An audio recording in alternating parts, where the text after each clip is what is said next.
Okay, well, another popular topic that a lot of people have sent in questions about is Matt Hardy. So let's ask one of these questions. But before we do, someone sent in a comment here. This is from Frank in Las Vegas, sent to CornyDriveThru@gmail.com. I just watched the most recent Free the Delete, I guess that's his YouTube program, and the Young Bucks were charged with burying Matt Hardy. When the Bucks put Hardy in a casket, he quickly replied in a Vince tone, "Oh my God, get me to a medical facility." But here's a question actually about Matt Hardy. This is from Dunk Gatto to CornyDriveThru@gmail.com. I'm a big fan of listening to your shows. They help me get through the workday. I enjoy your AEW reviews, and with all the rumors of Matt Hardy being the exalted one, I'm curious to what Jim thinks about the Broken Matt gimmick.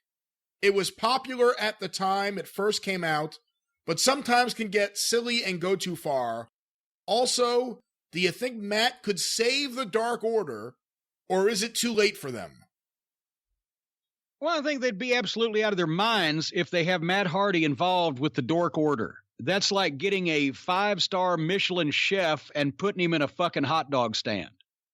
There's no way the star can benefit from that. You just make the star look less instead of the fucking underlings look better.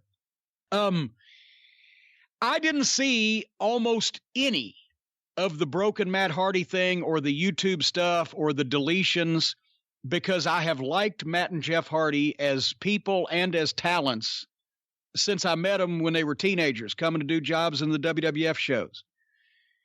And I did not want to have to chastise them, shall we say, for doing silly, phony bullshit. And I heard of what some of it was, where people were appearing and disappearing, and, you know, I don't know what all they did on those TNA videos that everybody was raving about. Because let's face it, if it took away from normal TNA programming, people are going to rave about it regardless. I'm sure it was entertaining, whatever the fuck, but I didn't want to see it because I didn't want to have to change my opinion of Matt and Jeff Hardy. They can, without doubt, get over in any wrestling environment because they know what they're doing and they're good, especially when, Jeff is, he's been injured, I guess, but now he's back in the mix in the WWE, probably running out his contract, which they suspended it, whatever. Matt, the older brother, has always been, he's not as spectacular in the ring or wasn't as spectacular in the ring, but I always got the idea that he cared more about the business and he's the guy that would have been a booker in the old days. If this was the 80s, he would have ended up being Crockett's booker, even if he wasn't Crockett's biggest star in the ring. I saw them at a show as a matter of fact, it was 3 or 4 years ago when they were doing that thing in TNA.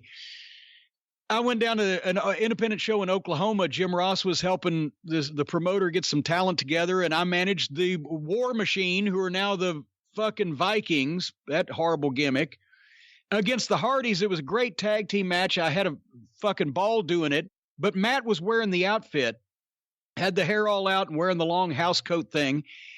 And I got on a microphone. I said, "Matt Hardy, what's happened to you? You look like a cross between Vincent Price and Beatrice Arthur." What the fuck, right? But they wrestled a great serious tag team match. There wasn't any gaga or any disappearing people. They can work.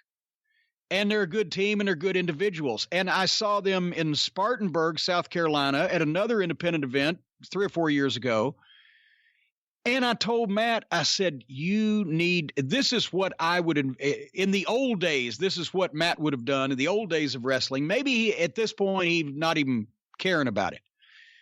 But the Hardys are now North Carolina's favorite wrestling sons, especially out there in eastern North Carolina, where there ain't a lot of big cities. They're local celebrities, which is why that, they've been fucked with by the police out there on occasion because everybody knows who they are.